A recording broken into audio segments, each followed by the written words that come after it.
Athens Sermon comes on the heels of the restoration of the new covenant to the Gentiles, and is surrounded by some pretty highlighting elements such as Paul and Barnabas parting ways, Paul and Salis being in prison in Philippi, which led to the jailer and his family being saved, and many other actions. But the most important part about the sermon of Athens, it determines to the Gentiles who's God.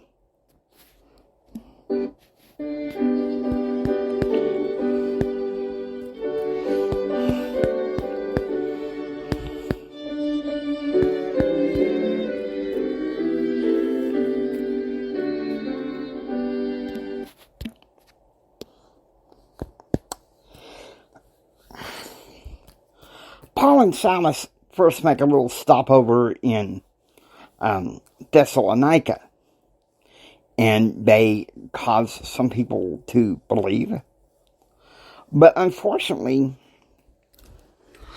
some of the Jewish leaders and people who believe not caused quite a reactive stir, as you can see, and as a result, they had to let Paul go.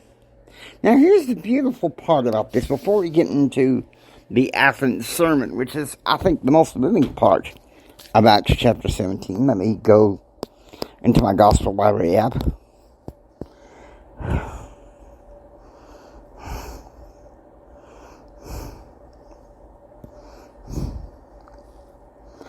Acts chapter 17. Now, we're going to check out the Bereans once I find out what it is.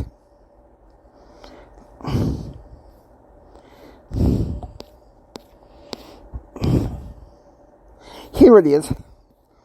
Verse 11 of chapter 17. These were more noble than those in Thessalonica, in that they received the word with all readiness of mind, and search the scriptures daily, whether those things were so. So, scripture study, not just reading the scriptures, but pondering the scriptures, means a lot. These Bereans were pretty noble to understand and really. The chance that they took, they probably were some of the stronger saints since Antioch. And, of course, we don't know whether some of the believers in Thessalonica, no doubt they probably stayed and held a little branch within the synagogue or outside. I cannot tell. But we're going to go forward with the sermon of Athens. Some pretty important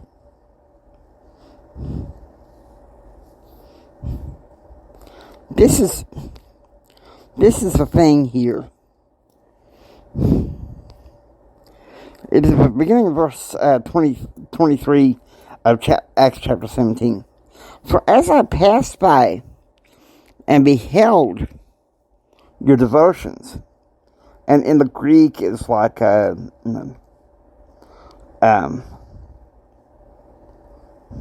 your sacred objects, I found an altar with this inscription, to the unknown God, whom therefore you ignorantly worship.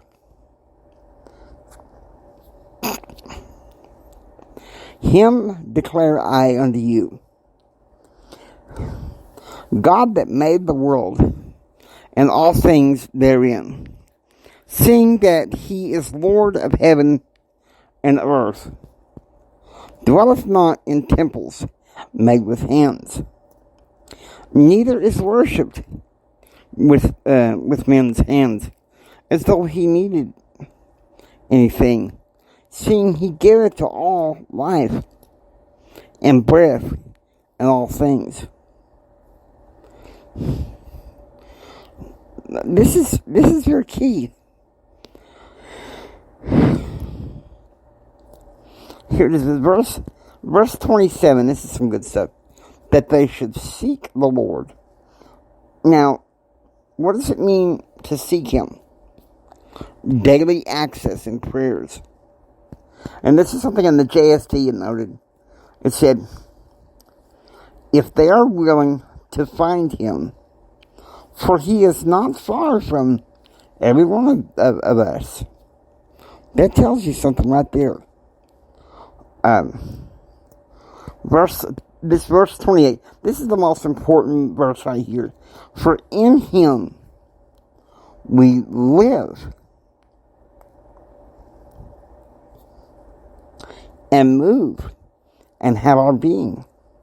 As certain also of your own poets have said, for we are all His offspring. See, this tells us that we are premortal, mortal, and postmortal sons and daughters of God. How important that is. Now, those of you in the church, you went to Sunday school, recording of this wee hours Monday morning. I apologize for not doing it yesterday on schedule. Yesterday, if you went to Sunday school and you come follow me, you'll see kind of a parallel. However, unlike the Assyrians, the Greeks are more curious and superstitious. Sennacherib, he was kind of like, I am all powerful. Our gods are all powerful over your gods. I mean, these other gods that they couldn't save themselves from us. What makes your God so big? And see, that's one of the things. We have challenges through our faith every day. And I think one of my challenges, sadly, is distraction. I have bipolar disorder and ADD. And so one of the hardest things I have to do sometimes is focus. Is focus. And that made a big difference in my life. Is to know that focus on faith is very important. In fact, faith is a part of everything I do. And when I see that it's not, it's like yesterday in Sacrament, it's like, okay, recalibrate.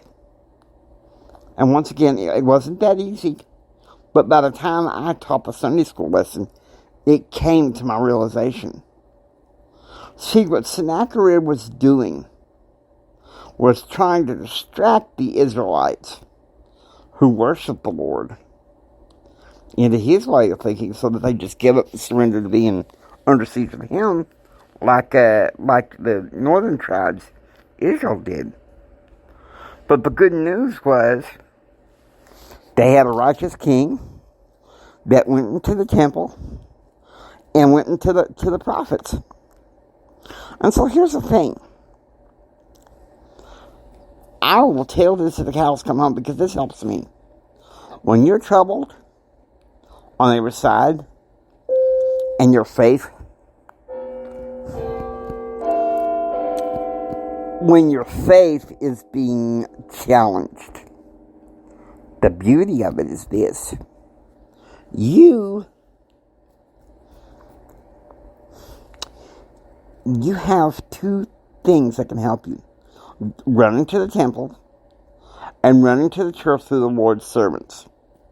I think that's something that we members of the church, I mean, we believe in prophets and everything, but I sometimes feel, myself included, we tend to underscore what a prophet really does and what a prophet really can mean to those members of the church in these turbulent times. I think we're too busy looking around at the reactive culture. I have a political podcast called The James Hendricks Show, but I'm not going to advertise too much there because not everything in my life is about politics. More of what I do has to do with faith personal development and entrepreneurship. Because I notice when I get reactive, I get distracted from the things that matter most. And you can't succeed with those, temporally or spiritually. And so that's why I think, this Athens Sermon, parallel with what we read yesterday in Sunday school, Come Follow Me, you see that Paul turns to Isaiah the prophet, and no, Paul, not Paul. In the 2 Kings, the Sunday school lesson, Hezekiah turns to Isaiah the prophet to receive instruction. Whereas the Assyrians were more loud and, problematic, the Athenians were curious, but the sad thing was, we're not sure how many believed. It was more of a hollow thing. But there's still a lot to learn from this Athens sermon. There's a lot of parallels between 2 Kings 17 through 25 in the Old Testament and the book of Acts in some ways. Because the gospel is being brought to the Gentiles, and at the time, Gentiles were worshiping other gods. Well,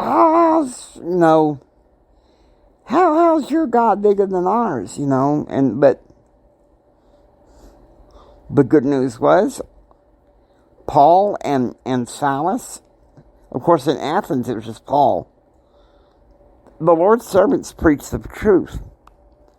But are we willing to listen to them? Are we willing to have a concerted effort instead of, like in my case, I get dismissive, this don't necessarily apply to me. But maybe we can make it apply.